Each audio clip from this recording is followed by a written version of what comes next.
the graphic design team to work with like AR stuff, like postcards, etc., and have a lot of fun with that. I feel like we got to know each other a lot more, like better. Yeah, I think I was like a large scale. What have you been wanting to do for a long time? Okay, you get to learn it and you get to produce stuff on a certain, standard of quality. But yeah, I think it's what Alex said of being able to work, especially with UX, especially with creating AR postcards. AR was something that I've been interested in for a while. And it's like, how do I do that? I don't really know many people because I take graphic design courses and I just am getting into my MOMI because they switched. And so this was it was like a playground, but a professional playground. Yeah, it's like I learned so much more about so many areas I didn't know about before.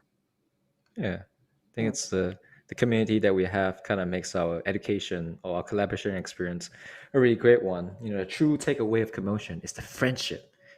We develop the bond. Yes. Bro, why go to school otherwise? If you're not going for that, like learn on YouTube. Yeah, that's true. Yeah. Plus, we can just roll out of bed. Go to No Sleep Creative. Oh, yes. Now for my shameless plug. If you'd like to learn more about, After Effects, please go to my YouTube channel, No Sleep Creative. But yes. Yeah, I think it was kind of a bummer that we couldn't get together in person and have that sort of shared connection. That's a very intangible thing, but it's real enough when you're there and you can feel it. But I think the positive things that we learned from this is that it's possible. This worked out. We were able to collaborate and communicate and do almost everything. Maybe there wasn't quite that feeling that transferred, but the work got done. We got our issues solved. We communicated really well. And everything is still very possible in this world. Hell yeah, I second that.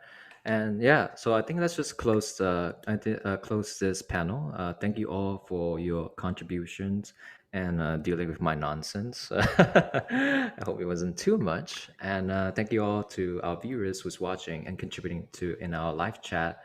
And if you guys want to learn more about us, please, visit our CoMotion website. You can, we have a team page where you can it's hyperlinked to our website. So if you want to learn more about like what we do, you can, go through at our website. Yeah. And also, please follow us on Instagram at SCAD and at SCAD Momilove. Again, CoMotion is a student-led event with the help and support our wonderful faculty.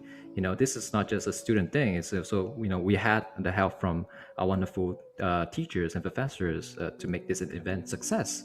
And one last thing, please support us in buying merchandise from our Society 6 page so we can continue to run future CoMotion and club meetings, right? It's the least you could do. Andrew a Switch. Yeah. So we start a Kickstarter. For legal reasons, that was a joke, by the way. The MOMI department is not buying Andrew a Switch. Oh, okay.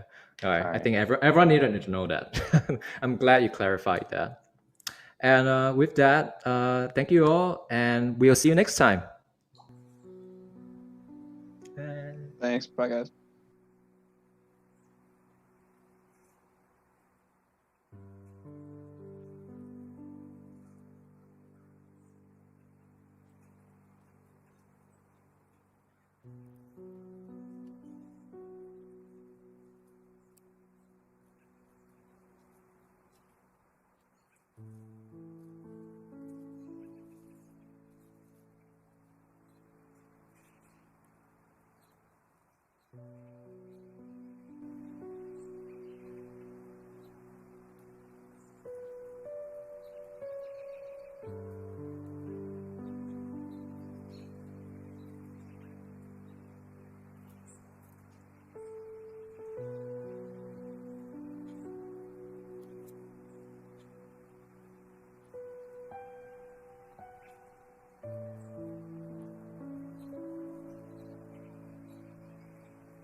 Does our layout change? What happens? Are we live? Are we live? I guess you can be really meta and like watch yourself on the I know YouTube on channel. other tools. Okay. Oh, maybe I should mute myself. I'll pull that up. All right. Welcome to the alumni panel, for our CoMotion 2021 today. And today we have, quite a panel of esteemed alumni here with us today. And this alumni panel, our alumni will be talking about life during and after college, sharing their wisdom and advice with our current student. And also we'll learn about the challenges they have encountered along the way, as well as their plentiful success along this journey. All right, so with no further ado, I would like our panel or alumni to introduce themselves and also at the same time, give us the year, of your graduation, just to give us a little bit of context, So we'll start with Aaron. All right, I think I'm the old guy of the group here. I graduated in 07. I was actually a visual effects major. Motion design was broadcast design back then, so it's still pretty new. I freelanced for 10 years after graduating for mainly Digital Kitchen in Chicago, moved to New York eventually, and now started my own company, Bullpen. All right. And Aaron shouldn't use the word old when I'm here this year, 20 years with SCAD. It's just a number. Just a number. All right. Jordan? Hey, what's up, everybody? My name is Jordan Lyle. I graduated from SCAD in 2012 when it was actually was the last year of broadcast design and motion graphics. I'm currently a freelance designer, art director in LA. Started working right after school with Gentleman Scholar and moved to freelance maybe about 5 years ago. And in the last 2 years, I founded my own lifestyle and apparel brand called For the Culture Club. And that's where I'm today. Lots of in-betweens, but yeah. All right. Hashid? Hi, guys. I'm Harshit Desai. I graduated from SCAD in 2013. My major was actually animation, and then I took all my electives in motion design. I started working in Atlanta at Jump Studios as a motion designer. Then I moved to LA to Digital Kitchen as an art director. And finally, now I'm a creative director at Imaginary Forces LA. Miles? Hey, yeah. So I was right after Harshit, so tail end of 2013, motion media design. So I moved to New York directly after that, and did quite a few things. Worked at a few places. Recently, I started at Lippincott as the design director. But right now I'm mostly focusing on sort of my own venture with my partner, Cynthia, who I think many of you will have the pleasure of meeting in some of the portfolio reviews as well. We're working on our own venture at Sci My, focusing primarily on experiential design. Sarah? Hi, I'm Sarah Linebaugh. Graduated MFA Motion Media in 2013. After graduating, I freelanced for a few years before meeting my business partner, and we founded Meptic, an experiential design studio based in Atlanta. And right now we focus on, before the pandemic, primarily experiential design for live events, and now we've really dove heavily into virtual production. And last but not least, Francisco? My name is Francisco, and unlike Aaron, I think I'm the youngest one here. I graduated in 2018, so quite recently compared to you guys. I interned at Trollback. I interned at Imaginary Forces in New York City. And now I worked at a design firm that did consulting for different brands. And I recently switched to artificial intelligence.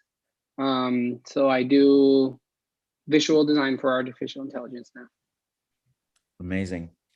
All right, so I'm going to start off with, some talking points, and then feel free to chip in and share your experience, with the topics. The first one, what was some valuable experience or lesson that you have learned at SCAD that prepared you for the workforce and the real world?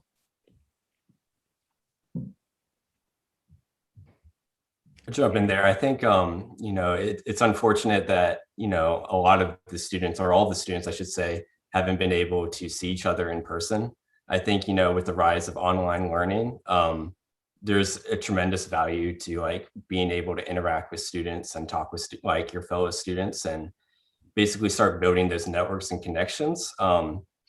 For me personally, once I got out into the industry, you basically see a SCAD grad basically almost everywhere you work. It's really common to run into another SCAD grad. And I think the community is really strong, and we all kind of look out for each other in a good way. So I think, just having that networking was really important, and any way that you guys can continue to do that, during this pandemic would be a great decision. Yeah, I would kind of was thinking along the same lines. I remember when I was at Sky, my year was particularly competitive. We were always trying to not necessarily one up each other, but it was like, dang, that style frame was really good. How do I, do this better the next time? Or, but competitive in that way. And I think similar to what you're saying, because you don't have that kind of proximity to another person and you kind of working in isolation sometimes, it might be harder to foster that healthy competition that, pushes people. But I'd say for me, one thing that I learned was that competition definitely helped to motivate me to go the extra mile on certain things, which was good. And I think Scott kind of prepares you for some of that.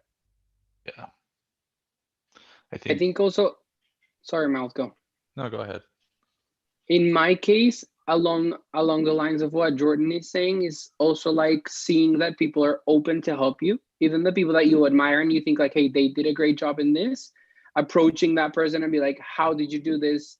Would you mind showing me or giving me feedback on this? So I think that also helped me a lot to be able to approach people and ask questions, and people usually respond in a very good way.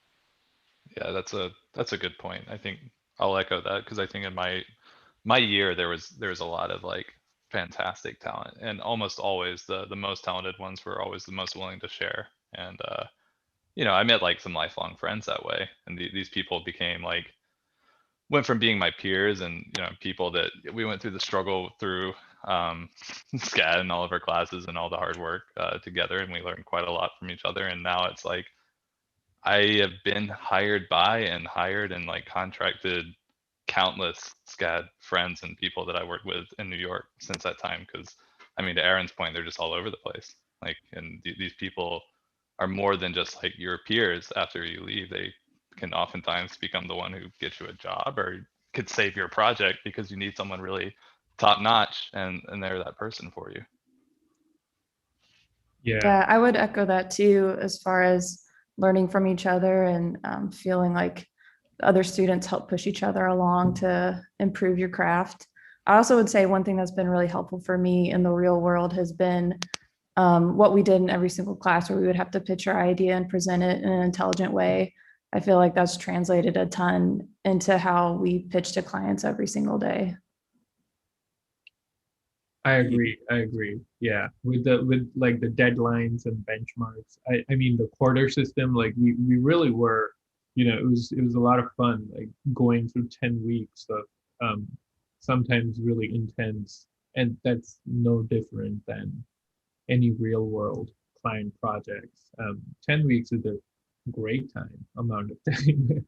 And also Miles and Francisco, how you guys say, like, and Aaron as well, just kind of connecting with, or motivating each other from just kind of trying to up each other's game, because I feel like my first introduction to kind of that competitiveness was Battle of the Boards. I think it was like the first year of Battle of the Boards, and it was so much fun. It was, we watched it drive, and then 24 hours later we had to get into it, and it was so much fun. That's where I met Miles. I met Eddie Nieto, CJ Cook, some of our other motion media sort of alumni.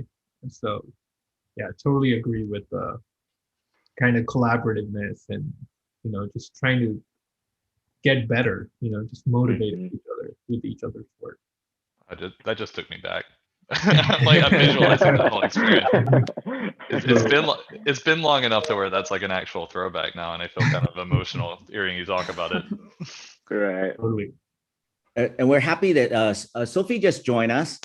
And this is Sophie Lee. Sophie, can you introduce yourself a little bit, and then we'll get right back to, the panel discussion. Sophie, you're muted. Hi, everyone. This is Sophie. And my apologies, I had some internet connection issue, but I'm here. I'm a I'm a motion designer and illustrator. I used to work at a studio called Oddfellows, and I've been freelancing as a motion designer for a year now. And I'm very excited to join this panel with you guys. Sophie, when did you graduate? I graduated in 2018 summer. Mm-hmm. Me. Yeah, the same batch as Francisco. Hi. All right. So the next question I have for the panel, this is the one I always enjoy, is the time travel question. If you were to travel back in time to when you were a student again, what would you do anything differently?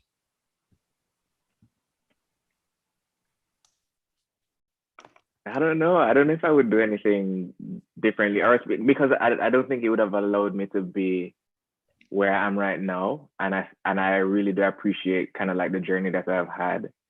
I think I would not care as much about grades, because I mean, ultimately in our industry, that doesn't have, not saying to like disregard it and to not put in effort, but no studio, nobody is really asking you like what your GPA is, or let me see your transcripts before I hire you. That's not really as much of a consideration sometimes for our industry, and I think there can be an immense pressure that students put on themselves to operate at a certain level without really fully embracing the experience of learning and like really doing what they want to do and learning what they need to learn on certain projects, just because they're trying to get that grade, they're trying to get that A, they're trying to uphold a certain whatever it is for themselves. I think that would be, I don't know if I would do that for myself still, but I think that would be my consideration. Like, just do what you want to do and learn what you want to learn, and it kind of sorts itself out. In your career, you just continue to learn and grow in that way, and grades aren't that important. Okay. All right, Aaron. Yeah, I remember our history classes at SCAD were actually pretty brutal. And they were pretty brutal in terms of memorization more than anything. So it's like I was like, I could be working on my VFX or broadcast design project, or I could be trying to memorize these 100 different artworks.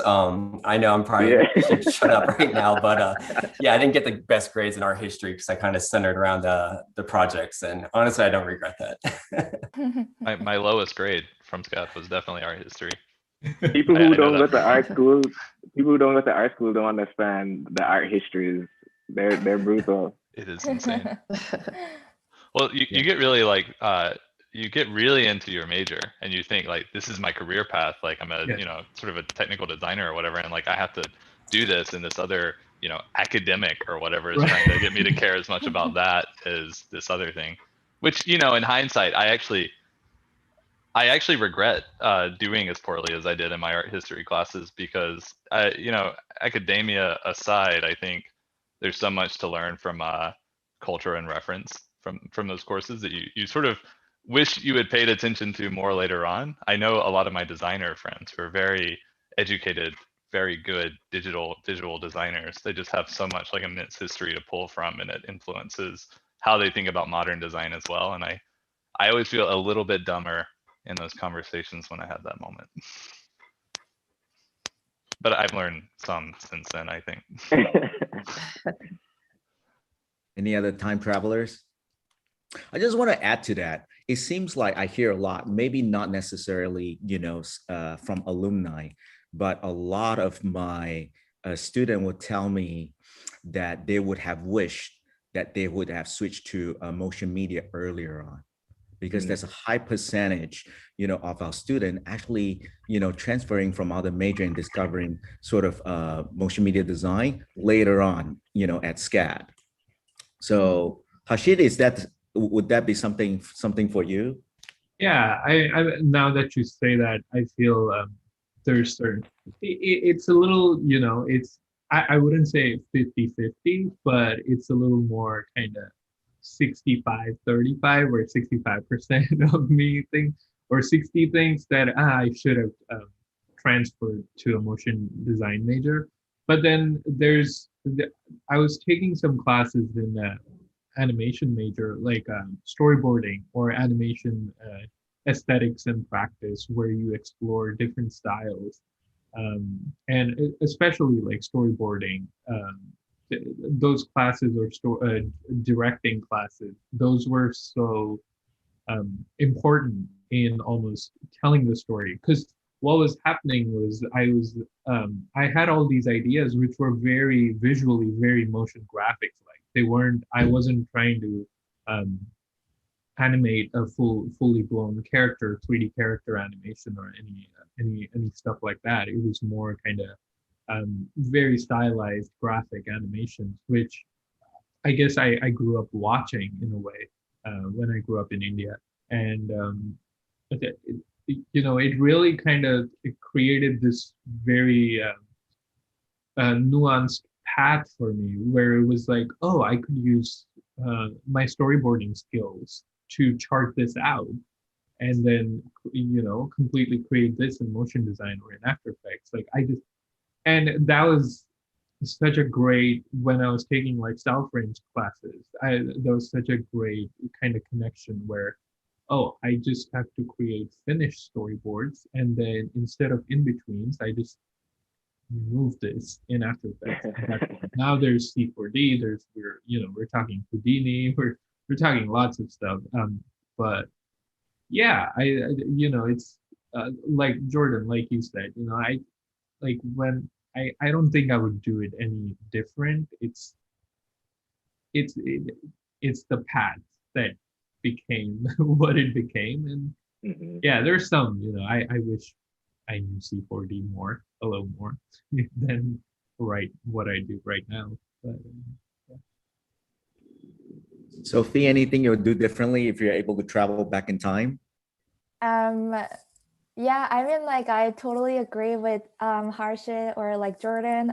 But if I could travel back, I would probably tell myself like try to be a little more relaxed and like really enjoying the learning process, because I remember myself that I was being so nervous and worried about like all the like visa stuff as an international student, and then getting a job, and like because like all this thing was like so new to me, and I could like easily fall into like some like scary thoughts that didn't ever happen to me. And so like after like 3 years, I feel like, okay, like those things didn't happen to me, and I should like, like I should really need to learn how to like enjoy like creating process and like learning new things. But I feel like when I was like in a senior, I was like, oh my God, like portfolio, oh my God, CoMotion, I was like, yeah, so let's get it done and done and done, but more so like, but like, yeah, like if I could like time travel, I want to like learn how to like, oh my God, why this is like happening this, like why the color looks like, well, like I want to like immerse myself into more like creation. I think basing it off a little bit of what Sophie and Jordan has said, like in my experience, I remember seeing Sophie and talking with Sophie about like how stressed we were about finding a job and being able to stay in this country. And I feel like as internationals, we have this like specific pressure where like you don't want to be super focused on grades, but at the same time you have to, because otherwise you're going to get kicked out of the country. Right? Yes. And at the same time, you're trying to be excellent at what you're doing so that you can be hired over an American that is easier for a company to hire, just practically speaking.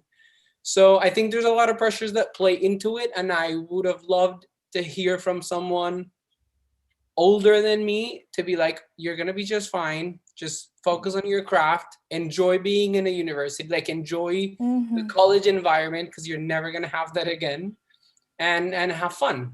Like keep it up and work hard, but have fun and enjoy what you're doing, because it's never going to come back. Quick shameless plug to that effect. I never experienced this, but many of my friends did. So I've actually come to know a lot of great immigration attorneys in New York City. So for those graduating coming here, I can definitely pass you the right direction there. That would have been so useful. Yeah, I know. I can attest, it makes you really good and organized at paperwork. Go kind of just your visas, your green card, just you know exactly. You're on top of your dates. You're on top of your applications. It's yeah, just use it as a skill development. It's like, we could really write it in our resume, but really organized. Applied for 4 visas and got through it. Since we're on that topic, and we also have quite a healthy international sort of student community at SCAD, especially for those of you who are international, can you share with us some of your challenges, or some of your challenges and maybe some of your encounters, upon graduation, job searching, coming from a different country? In my case, I'm from Colombia, from Bogota, proudly Latino.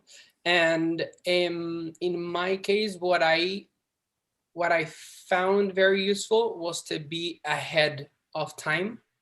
So, and acting accordingly. So for example, before graduating, I knew that I couldn't have the privilege of not having a job before I graduated or an internship, just because I needed to start my OPT and start working.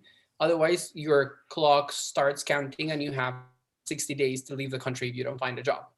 So I think being ahead of time and having a very clear schedule really helped me and has helped me so far. I'm still figuring, right now I'm actually applying for a new visa. It's a never-ending process.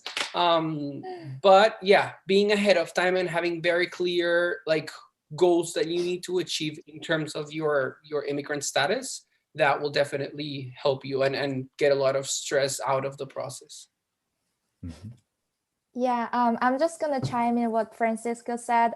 So when I was in my senior, I didn't have much time to figure out what is actually OPT and when should I start it, all this legal stuff. And so I started to look into it towards to the end of the semester, end of the quarter.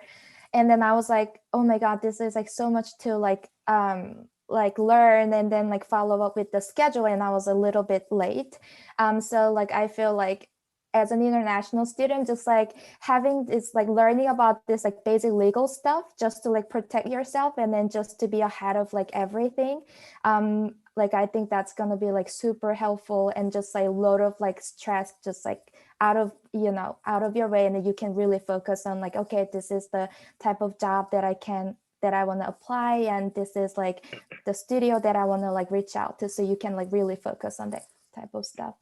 Yeah, just to give our audience, a little context on OPT. OPT stands for Optional Training Practice, and it is when an international student upon graduation will be given a 1-year TEM visa for them to look for a job. And within that 1 year, they have to secure a job, and their company will sponsor, working visa for them. So there is, that is that might give some context to what Francisco is talking about earlier when the clock is counting. The clock is definitely counting the day you graduate.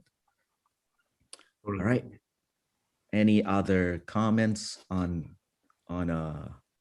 international? One last thing that I would say, and I'm sorry if I'm too intense about the topic, I'm just feeling it lately because I'm actually working on the but SCAD has been a great resource for anything related to immigration. The International Student Office does a really good job. And if you are good to them, they will be good to you. And to me, they have been great and they have been really helpful. So if you're a student and you're dealing with all of that, reach out to the International Student Office. All right. And I would just say real quickly, if you don't want to live in the United States and you want to go back home, as a company, it's actually extremely beneficial and easy to hire international. We don't have to file a 1099 for you. So it's actually less paperwork if we hire someone who's outside of the United States. And it probably is a lot easier now, from kind of the way our industry has moved to work from home. Yeah. It definitely opens up a lot more opportunities for going back home to be an option for people. Absolutely. Yeah. Well, Sophie, you went back to Korea, didn't you? Yeah, I have so many experiences that I want to share when we hit the right topic. Yeah, I mean, maybe this is the right time. So I moved back to South Korea a year ago because I just felt to be really completely honest, I just felt it was like just like really like waste of my time, just like waiting for the visa that I'm not sure if I'm ever gonna get it, because I got OPT, which is like a 1 year, and then I got H1B, which is like 3 years, and you can extend it to another 3 years. But then like after this 3 years, like I was like already thinking about like, okay, what is gonna happen after 3 years? You know, like there is never like security or like feels like I belong to this country, you know, until I get the green card. And so I like kind of like reevaluate my whole life, because I lived in abroad almost like 10 years. And so like, okay, like I reevaluated everything. And then at that moment, I really wanted to focus on my career in terms of like creating, you know, like the stuff that I want to create. And so like I decided to move back to South Korea. So that was like a lot of like pressure went away, but I wasn't sure if I could still pursuing my career. And it was like a really huge decision, because I haven't seen any of my friends done it before. But then like luckily, like I had a really great connection within our industry. And then I feel like definitely privileged to like graduated from SCAD, and, you know, like having this like really big connection with like Momi Love, and then the people I met through CoMotion. And so like I got a job like here and there, and then I've decided to go like full-time freelancing, and it's been working really, really great. And like I've been like working with a lot of like great studios. I've worked with Aaron. Hi. Yeah. So Sophie's like an all-star. like I've like worked with like the studios that I've never dreamed of before. So and then like Coronas and stuff, you know, like this is like really accelerating in our industry. But in a good way, I would say, you know, like I've been really enjoying like working remotely. So I feel like I really want to tell the international students that if something doesn't work out the way you planned, you know, like there is always going to be an opportunity if you keep your passion, you know. So Sophia, are you zooming in from South Korea right now? I am, and it's Well, like what time is it over there? it's like almost 5 a.m. Bravo. Major props, major props. Yeah. All that time not sleeping at SCAD is finally paying off, I see. So can you share with us, you know, a little bit, you know, because I'm curious about that. Was the time difference ever a challenge for you freelancing from South Korea? Not at all, because like, so I feel if I could share a little bit of process, so the company or the client reaches out to me, then they would like first ask me like, okay, where are you based off? Like, how do you work remotely? Like all that kind of important stuff. And so like I would tell, like I kind of like set my system like, okay, like this is my working hours. So like I've set my working hours where I can talk to people who live in LA, who live in New York, or who live in London, you know. So like I start my day at 7 a.m. in South Korea time. That way I can talk to the people who live, you know, like in EST or like PSD. And so, and then like my days like finishes at 6 p.m., which I can still talk to like Australia time, or like people from in Europe, you know. So like I've like set my working hours. And so like I would share that with the client. So the client's like, okay, then like how do we like meet checkups the project and that. And I would like share like this is my feedback note that I use with my client. So like I would just like share like all my creative process and how I like communicate with the client. And then I would also say like, okay, like if this is like a fast turnaround, like I can accommodate my time to here and there, you know, like it's just like very like, I'm like very flexible, but within my system, you know. And so like the client knows that when is my working hours and when to expect my design files. And then for like the motion graphic project, like I share my dailies, which is like every day, like sharing my everyday progress. So like we know like exactly where I'm at and then what they can expect it. And then like I make sure that the communication wise is like super clear, you know, like even just a tiny thing. And so I think like setting my rules and then how can I help the client to understand where I'm at exactly, like that kind of stuff. So like in terms of like the different working hours didn't like really matter at all, like surprisingly. Yeah, Because just to share a little bit, since we went virtual, our classes went virtual. I do have a lot of international students zooming into my virtual class, in their native country, and the time difference, especially in the continent of Asia, that's like a 12 hours time difference, and Right. that could be taxing on them sometime. But that was why I was asking you if it was a challenge for you. So I'm glad it worked out for you, and you were able to kind of do it, while you're while still living in South Korea. Yeah. All right. All right. So the next topic we're going to talk about might take some of you back, a little bit down memory lane. Did you have any challenges adapting to your first job? What were some common mistakes that you may have made, and how did you recover from them? I think it's funny. I'm sure SCAD has changed this policy since then, but I remember being taught, not by Duff, that you should write a cover letter, and it should be a full page cover letter. And I can tell you right now, that was not good advice. It should be 1 to 2 sentences max. I'm pretty sure I wore like a collared shirt and a tie to my first interview. Just be relaxed. I would say be professional, but professional doesn't have to mean buttoned up. And I would say quite the opposite. Just be personable. I guess I can jump into, I would say you as a student, especially as I mean, this might sound conceited, but I feel like as a high performing student, whereas I was super focused in my senior year, especially, right? Because it's, as an international student, as so many variables, you just kind of want to make sure that you're setting yourself up for success. And you begin to think like, okay, like I have my process in school, I know what I'm good at, I know how to, I can bust out these 2 star frames in 2 weeks or whatever the project is, and you feel like you're it.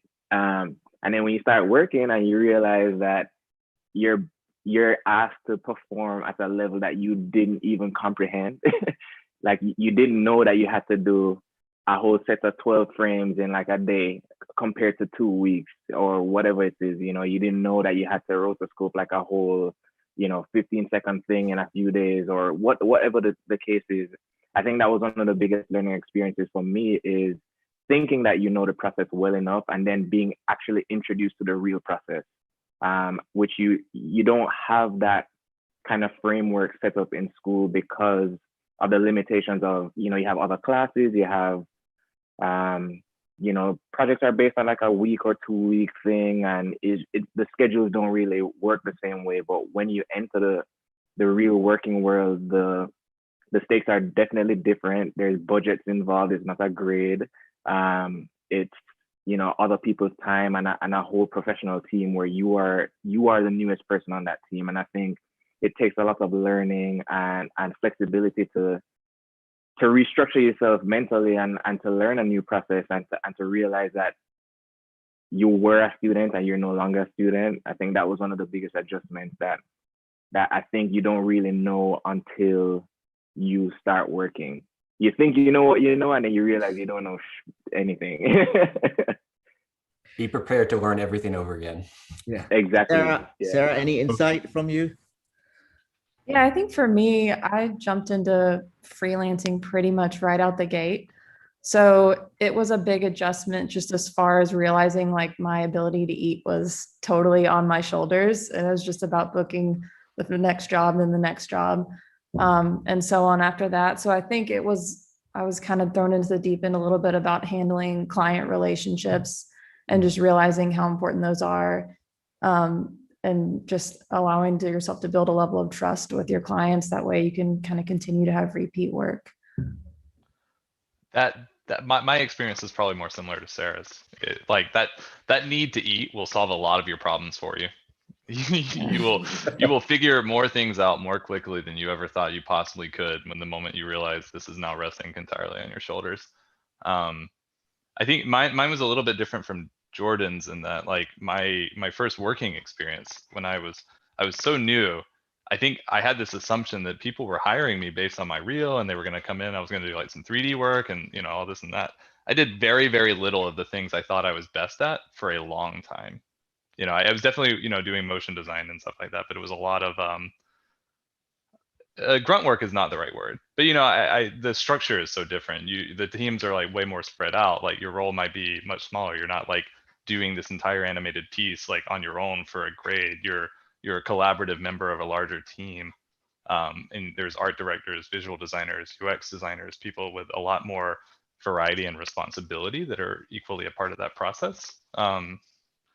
And so, I guess humbling is a better word. Like you're a smaller part of a bigger picture, but often a better picture. It's really exciting. But I had a different impression of that when I went into it. So it was a nice. I mean, honestly, it was like better that way. I was like, oh, I have more people I can depend on. As long as I do my part and they do their part, we're gonna come out of this better, and that's great. So I slept better probably after that point, I think.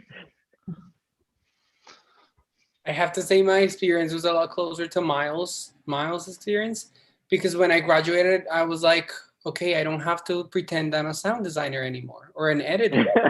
All of the things that I was like, this is not what I'm good at, and I suck at it, and I need someone that is good at this, and now I have someone that is great. But that also put a little bit more pressure, because it's like, okay, I don't have to do any of those things anymore, which means what I have to do has to be the best it could be. But it's great to know that you have a team that you can rely on and that they're good at what they do. Mm-hmm. Well, one of the challenges I felt was just kind of, having the ability to really like look at your work, really look at it and really honestly critique it. You make it, you make your style frame and you're like, wow, that's pretty good. And then it's not. Like you go for lunch and you come back and you're like, that's not good. It doesn't look good.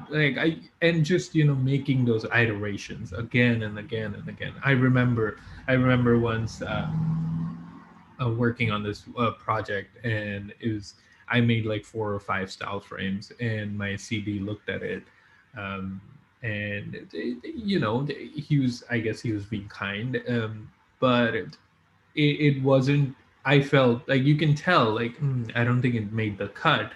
And it's up to you kind of really pushing yourself, looking at it again. And I stayed late, and I just kind of just made, like, instead of 5, I made like 16, 17 frames. And then you come back and you show that the next day, and you're like, hey, I really tried something. I looked at it again, and and even if it's not the best thing, but just putting in the effort, you're going to you're putting it out there in a way where your CD's like, you really tried something here, and let's sit together and try to solve this design problem and make it really good. And it works. It most of the time, if you iterate again and again, sure, take a break, come back, and look at it with fresh eyes always helps too. And sharing, just one of the big things for me was just kind of asking someone. We had a freelancer who was a lot more senior, and I was like, hey man, like, I think I'm getting stuck. And he's like, just make it.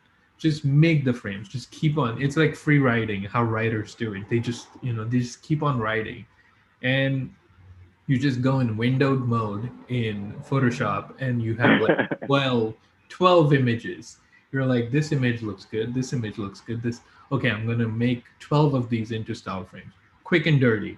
Put the, you're putting the same effect. Because it's a style frame, you have the same kind of comp sauce on it, and you're doing it. But then you start seeing this full picture, and then you're like, okay, this doesn't work. Put in something else in here. That one doesn't work. Put in something else. But you have something which is a full picture of your thing, rather than looking at it in parts, like really tweaking that one frame again and again and again and again. And then on frame like 8, you will hit a thing where it's like, wow, this looks really good. I should do it on the previous 7. And then it's something, yeah. just that reiteration, looking at it again and again. Yeah. And I think I really appreciate you saying about, especially starting out, it's really that honesty, instead of, especially in doubt, is the honesty to kind of own up to it and actually seek help, instead of trying to I guess, hold on to something that you might not have an answer to, but be honest about it and have it solved and become a problem later. I do want to kind of detour into a more serious topic. Have any of you experienced feeling of burning out, in the industry? And if you did, how have you overcome them? I would like to start. All right. I think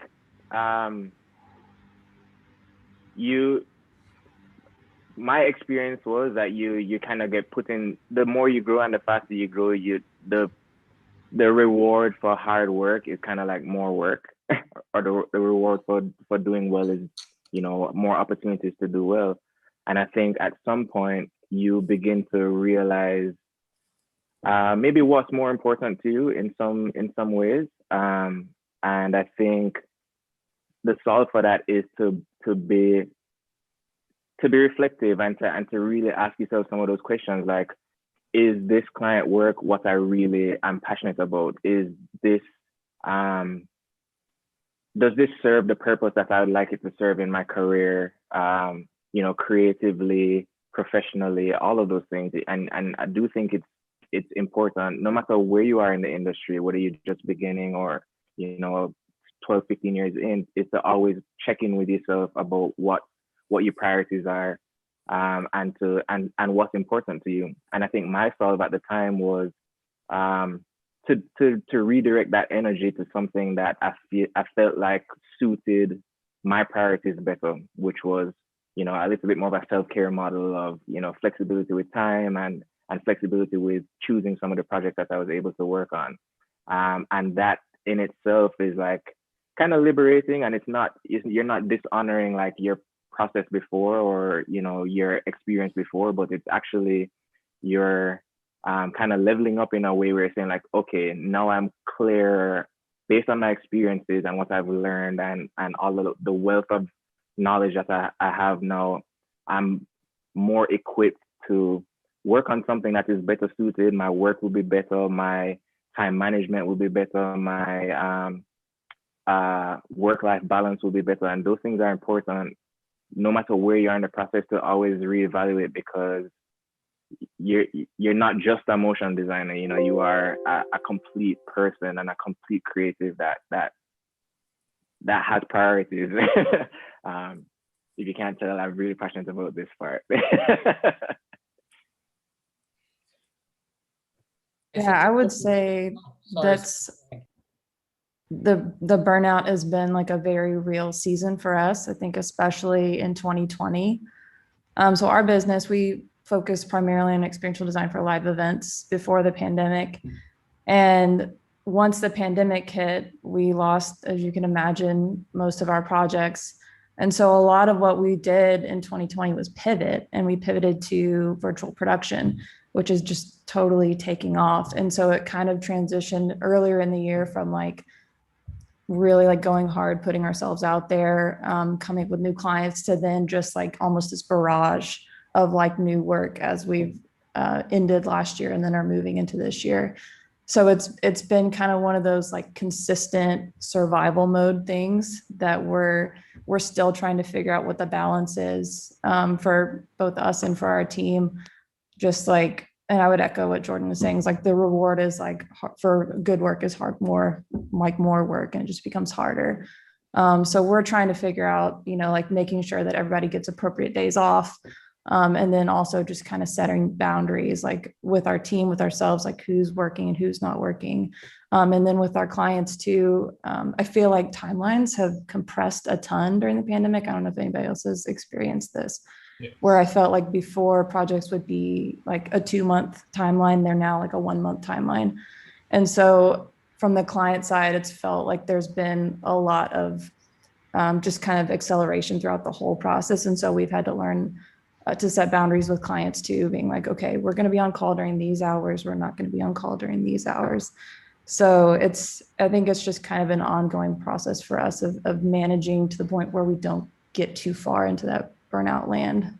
Yeah, that's I work kind of in a similar field. So like last year was rough for anything experiential, interactive, especially physical design related, which is where most of my stuff was like falling in. And like it just stopped working. I mean, we did go into kind of a survival mode where it's like, well, physical projects just went away. And so we were doing a lot of digital semi-physical installations internationally at the time. And it became a real mess because we all switched into Zoom. You know, office hours went away. Like there were no office hours anymore because everybody was home, which automatically meant we were more accessible.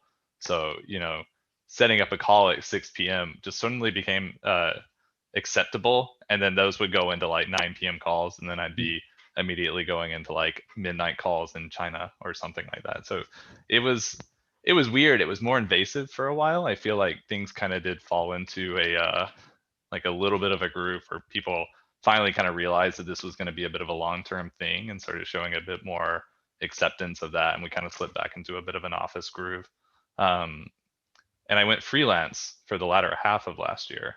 And so to Sophia's point earlier, it actually worked out kind of for the better in that sense, but it also, you know, made it very difficult for me to set my own office hours. That was like a struggle for me going back in, where I would be working for people internationally and then just be like kind of always on call.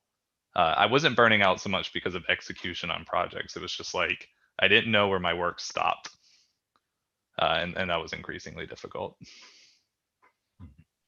I would like to jump in just like briefly. So like for me, like I felt like the really big burnout as soon as I graduated SCAD, because I was like helping the CoMotion title sequences, and then I like switched the motion media design like literally like the last quarter of my junior year, and I had no idea what motion graphics was. So like it was like really hard for me to like catch up everything and then like make the portfolio pieces to get a job as an international student. And so like I basically didn't have any life, and then like I got a job while I was during my senior year. And so like I feel like in order to like prevent that, like I'm really learning that what Jordan say, like setting the boundaries and then like keeping like the lifestyle, because we are not just a designer. And then like what really helped me was like writing a journal every day, because that way like I can like track my pattern, like my bad habitual panel, like pattern, like okay, like this project, like I told myself that I wouldn't like work this hours, but I've worked this hours. So like I can like go back and like actually can change and then like make something that I'm like very willing to like to have a happy life as a designer, you know, like or just like as a Sophie, not as just a designer. So that's something I'm really learning as a freelancer as well. Yeah, like the journaling was like, it's been a big help. And I think that's interesting. Like all these students, you know, you're all about to be hunting for your first job, and the hardest job in the world to get is your first job. Once you get that first job, things will get easier. But in terms of just mental health and feeling self-worth, when you're trying to hunt for that first job, and you might be back at your parents' house, you know, it's going to be horrible. But once you can get past that hump, things get a lot better. And if you see friends like other classmates getting jobs right away, or them having a lot more success, just know that this isn't a sprint, it's a long race. You're in this for a career, not the short term, but the long term. So yeah, just know it's tough. We've all been through it. I feel for you. Also, I think to add on top of all of that, what helps me when I burn out, or to prevent a burnout very easily, is to understand that I am a lot more than what I create, right? That just like Jordan said, like we're complete humans. We have families, we have friends, we have emotions, we have a lot of things going on other than our job, which happens to be design. But so what I try to do is I create this to-do lists of things to do that include the things that I have to do for work, but also I make sure to include things for me. So like yesterday, for example, I wanted to do something to bunch my end of the day, and I baked cookies, and it was in my to-do list to bake cookies. So I make sure to add things into that to-do list that are just as important as my work things for me, for myself, things that I have to do, side projects, or even sometimes I write down in my to-do list, call grandma. Random things that are just for me that keep me sane and prevent me from just being a designer that only designs all day, and that's it. I think I'd said this actually in previous years. Oh, sorry, Harshit. No, really go quick. ahead. But like finding a creative output, even if it's not design related, like baking cookies is a creative output in my opinion. Like that is yours and protected. This kind of like your safe creative thing that you can do and it makes you happy is awesome. Because I think when you start applying a lot of the thing that you still have to do to work, it does change that. It will change your relationship with that thing. And it's not a negative change necessarily, but it is now a different dynamic, and that is what is making you money. And you build a different relationship with that thing. So finding something that's more personal and protected, that is a creative outlet for you to, really just enjoy purely for yourself, I think is super important. And it will help with your burnout too, because that's like something that you can do that nobody's judging you. It's what you like. Yeah, I just want to add two things real quick. Like all of you said, doing something completely unrelated to design. Like I'm fortunate enough to live in LA. I love just, going on a drive by the ocean and putting on my favorite kind of music and just listening to that. That's something. And then to my previous point, of reiterating, like, yes, I totally felt burnout myself. But just also look at your own work, like how far you have come, rather than comparing yourself to others. Just compare to yourself. Just yesterday I was going through my old hard drive and I looked at old SCAD projects, and just looking at how far you have come is so much more motivating and kind of grounding in a way. You're just like, this is that was good, but this is way better what you're doing right now. And it's good to look back a little sometimes. On the topic, I do wanted to share a little bit. I think, with on the subject of burnout, not only, not just say industry veterans, a lot of students suffer from burnout, especially, getting to their senior year. So I just want to share a little bit. This is also from, a little bit sampling of the insight I got from a panel I hosted a couple of years ago during CoMotion. Is the work-life balance panel, and that was a very insightful one. I think something I want to share with everybody, whether if you're currently a designer, in the industry, or a student that are experiencing symptoms of burnout. I think it's very important to be mindful. Always be mindful of a healthy threshold, and very important, learning to say no. Learning to say no whenever something past that threshold that you think might be, too stressful, too overwhelming for your well-being. Sometimes saying no is the best answer, or learning to say no. Being very mindful, I think something that was shared a lot, I want to share also my own experience, is that, having an outlet outside of work, outside of schoolwork, or outside of your professional career, having an outlet, it's very important. Something you have fun doing. I guess at the end of the day, we work very hard, to achieve our goals, or our career goals. But then, with that, the reward of that is that it allows us to enjoy what we truly could have fun in. And for myself, some of you might know, I paint a lot outside teaching. And then, I have, I think at times I'm painting so much, people mistaken that for, you're really hardworking. You're a really hardworking painter. I'm like, no, that's therapy. That's my self-therapy. Yeah, I've been really stressed lately. I have to paint a lot.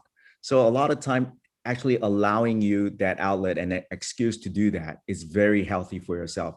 And like what Francisco said, something that's fun for you, baking, you know, painting, disc golf, whatever that might be. I think, you know, in a time like that, especially during a time, you know, with the, you know, ongoing pandemic and having such a stressful 2020, I think we all need to be all the more mindful of our personal well-being. If not, you know, if that's not being taken care of, you know, I don't think any of us could excel in really what we do. So just very importantly. All right, with that, yeah, yes. Well, I was just going to say quickly, not just personally minded, but definitely even in your workplace. Work for places that respect this about you too. I mean, look, hardcore places, especially like really great design shops, you're going to work hard. That is just a fact across the board. But having good mentors, people that respect what you do, and maintaining a good system of communication and awareness with each other and letting them know when you're reaching those points of breakdown, you can begin to plan around that. You can begin to structure your life a little bit better and coordinate that, and they can help you. If they're good places, they will work with you. And I think, you know, I've worked at places with great mentors that are very mindful of, you know, the output that I did. And if they know that you are someone who is diligent and working hard, and, you know, they build a good rapport with you, then they know that that's important for you, and they'll try to make it happen. So that's a line of communication that takes practice. I think, especially for new designers, it's hard to learn how to diplomatically say no, or diplomatically say, yo, I need a break. This is rough. I'm breaking down. But it's very critical to develop that skill set. And, you know, you do that by talking with those ahead of you and those mentors and your bosses, and letting them know, like, you know, I want to be working hard. I want to be putting out the best work, but I'm struggling right now. And that's definitely key. It's definitely like the fear factor of not being like where you think you should be at, and not knowing like where you stand in that process, and then saying no, like, how dare you? You kind of feel like that especially as a student, you know, and you don't have the ability to gauge some of those relationships because you don't feel like you're in a position to say no. And I think a lot of what is taught contributes to that burnout. It kind of sucks to talk about this, that, you know, burnout is kind of built into our creative life and or, you know, our career. But no, I guess it's more important to talk about how to mitigate that and how to survive that, because I don't think the burnout is going away. I think we need to learn how to like navigate. I think we need to learn how to navigate around it. Mm-hmm.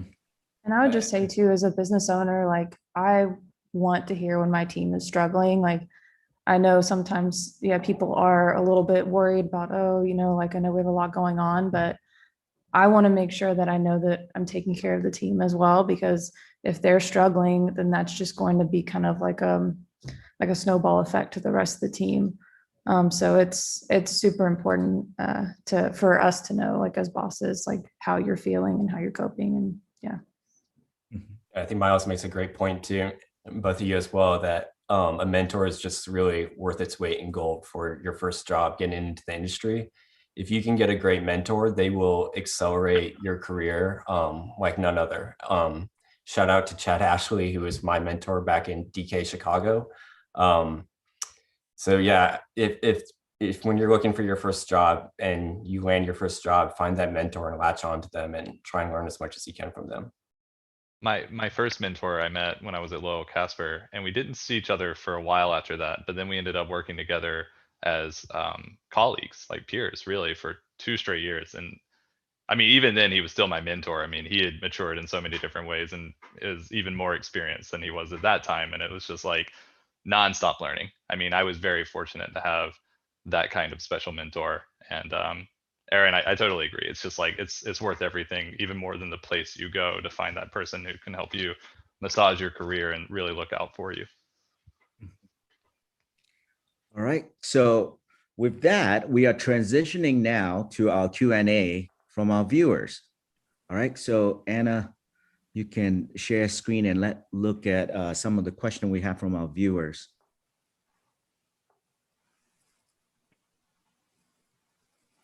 All right, we'll start with the top, the question with the top vote. Have you ever experienced imposter syndrome, and how did you combat that, and how you will suggest people who do not feel good enough to be proud of their work? If I may, Mm-hmm. I think Aaron is muted. If I may, I feel like I am always like when I got my first internship at Imaginary Forces, I was like, I literally just got them to think that I'm good enough, but they didn't really know what they're getting. Like that was my first thought. And then when I got into Trollback and I started to see the work that they were producing and the people that was there, I was like, I tricked them again. I'm good enough to trick them to think that I'm good enough to be here. So I feel like as a creative, you're always at some point gonna have that. And the only thing that I can tell you is that you need to let that go because it's not gonna take you anywhere. Embrace it. Yes, sometimes you feel like your work is shit, but if you feel that, it's because you have grown to the point where you can see that you can be better. So you see your work as Hershey was saying, you see previous work and you're like, wow, that's not great, because you have grown so much to the point where you can recognize that there has been an improvement. So I think it's a matter of it's just turning that light off and moving on with your life, essentially. All right. Totally. Anybody else? I can say that this is funny because I didn't know what imposter syndrome was until I had no idea. Like someone told me, oh, like, I think you suffer a little bit from imposter syndrome. And I was like, what is that? And I Googled it and I was like, wow, there's a word for this, what I've been feeling. And my entire probably creative community around the world feels. But yeah, as Francisco, you mentioned, this, you just got to turn it off. You just got to go for it. What's going to happen? They're going to be like, nah, this is not good enough. Let's do one more. You do one more. Yeah, it's scary. I feel like I feel it all the time before any panel as well. Like, why am I here? Sometimes, not many. On the hiring side, we're also not as easy to trick as you might think. Responding to Francisco, I mean, like certainly the people at Harshit and your team at Imaginary Forces, and I mean, I used to look at this from the opposite perspective, but now being on the hiring side and staffing my own projects, like we know how to spot good talent, and if you come into our team, it's because we want you here. It's like actually quite a bit of thought and research goes into like looking through sometimes like hundreds of portfolios and trying to isolate the right one. I mean, it can be quite overwhelming, but certainly nobody makes it through the crack that we don't do quite a bit of due diligence on. So, I mean, Francisco, directly to you, if you made it onto good teams, it's because they saw in you what they were looking for. And I think that's true across the board. Totally. Yeah, it was on purpose. I think that's one thing that I have definitely struggled with is imposter syndrome, but you have to remind yourself that like nobody accidentally like chooses to like the thing that you're doing. Like nobody is just like, oh, hey, I guess I'm just gonna give him a compliment when I don't really want to, or I think you have to rest assured that people also make the choices to appreciate the thing that you're doing, and sometimes in you feeling like you don't deserve it, you're invalidating like their their appreciation of what you're offering. That has helped me to like just be like, all right, shut the hell up and just receive it. Just say thank you and then move on. All right, moving on to the next question. How do you prepare to go full-time freelance? I think for me, I had already started freelancing while I was still in school. So a lot of it was just kind of already trying to build up side projects while I was a student. But I think the same thing could be true if you have a full-time job. Just starting to take on outside work, building relationships that way. And then eventually I felt like I hit a point where I was comfortable being like, okay, like I know I can do this to support myself. And then from there, I felt like a lot of it was educating myself on the financial side of things as far as like taxes and how that whole side of it works. and also just trying to reach out and build new relationships to kind of keep the funnel moving. And eventually, for me, I got to a stable enough point where I was like, had consistent client flow, marketing myself, and I kind of was able to create a rhythm that way. Yeah, I would say with risk comes rewards too. And you know, every time I've taken a big risk in my career, whether it be when I first went freelance, which was actually just 7 months after I graduated, and that was not by force because the company that hired me went under. And that was during the '08 financial crisis, which you guys won't have to deal with, thankfully. But every time I've made basically took a risk in my career, whether it be going freelance or moving to New York and not having any contacts, it's always paid off. And I think, you know, as students at SCAD, you probably took a risk going to SCAD and not knowing anyone at the university probably. So I would just say there's always going to be an inherent risk involved. But to Sarah's point, I think, you know, relationships are the most important thing. And I think once you have built so many relationships, you'll get to a point where it'll become obvious, or at least a controlled risk that you know that it'll work out. And for me, when I went freelance, basically the company that went under, all those guys basically got full-time jobs at DK and basically said, hey, you know, we're bringing you on freelance and then connect you around the Chicago community, which was very, very, very small back then. So yeah, I mean, I encourage taking risk. All right. The next question that has been upvoted, you know, votes has been really, you know, changing in the last couple of moments. And this is probably for, you know, some of our international designers out there. Would you say there are any difference in design sentiments or style, you know, or the industry that you encountered in the United States versus your native countries?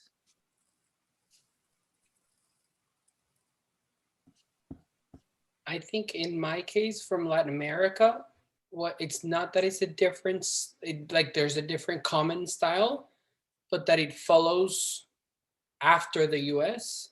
So like there's the leading studios in the US that kind of set up the trends, and that expands into the rest of, in my case, Latin America. So it's not that it's very different. I think it's very similar. It just happens in a little bit of a different timing. Yeah, I agree with Francisco. I am in South Korea right now, but I haven't worked with South Korean companies because we have very different styles. And I just realized that the creative process and then things are like that are very different in South Korea. So like I've been just like working mostly with the US based companies, but so yeah, like I feel like it is very different in South Korea. All right, I think this is a good last question to wrap this panel up. In what positive ways has the last year changed or evolved your work or personal approach to motion design? Have you picked up any new hobbies that influence your work?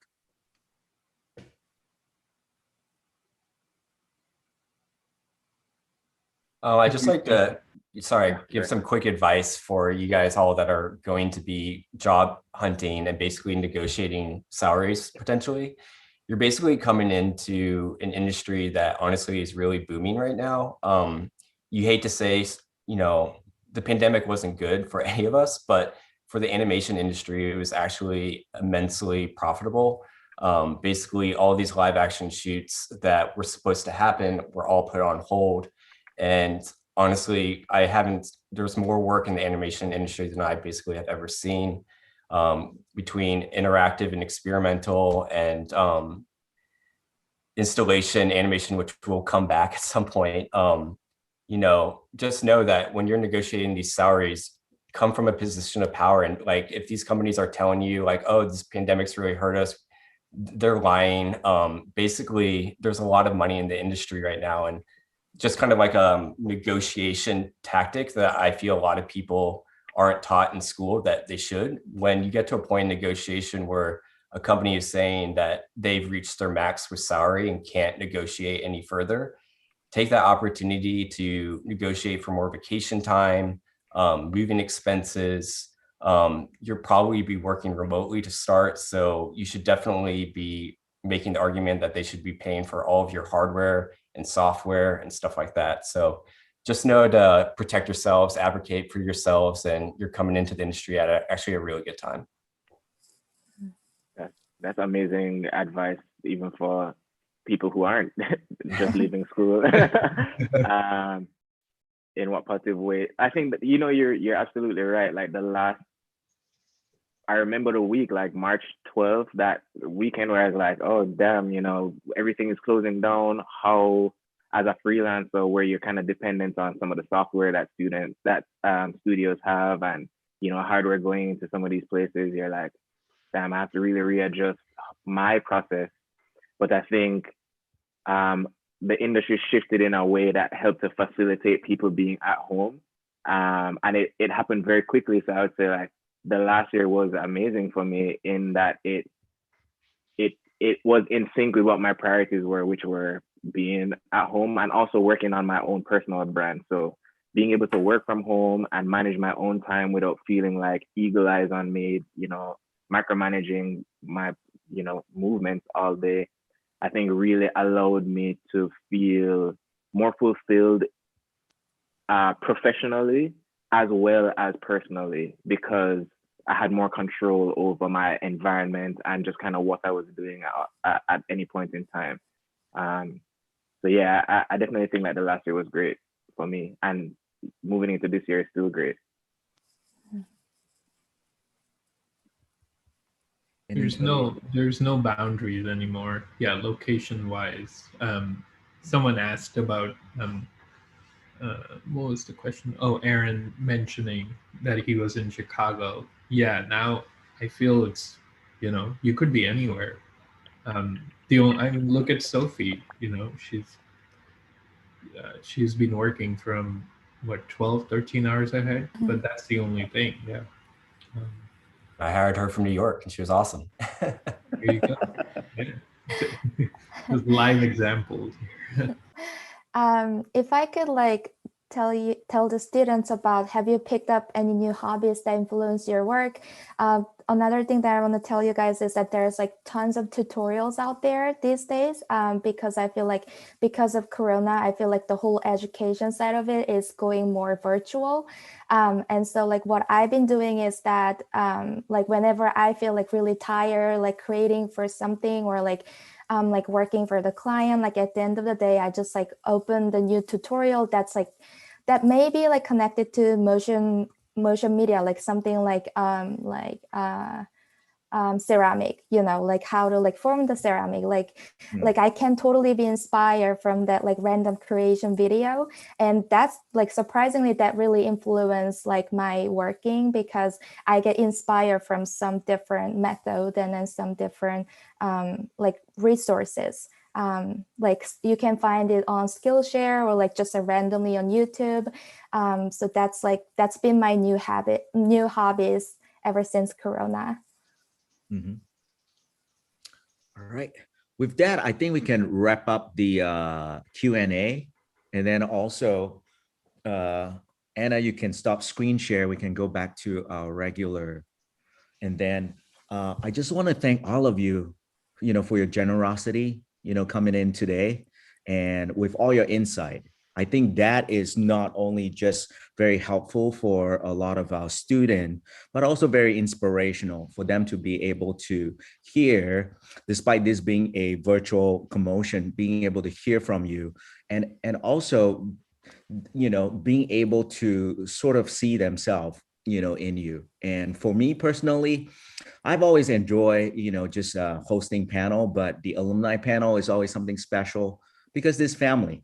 This is Thanksgiving. This is, you know, and for some of you, I've not seen in a minute, you know, and also for some of you, I'm glad I got to meet you officially, you know, for once. Absolutely. All right. So with that said, you know, this will be a wrap for our alumni panel. Stay tuned for tomorrow's programming. There's a lot coming up tomorrow. I think this is the last panel of the day for today. So, continue to support CoMotion. We're glad even during this time pandemic, we're still able to host it and do it. And of course, with the generous support of all our industry friends, panels, and alumni alike. All right, so it's a wrap. Awesome. Bye. Awesome. Thanks, everybody. Thank you so much for having me.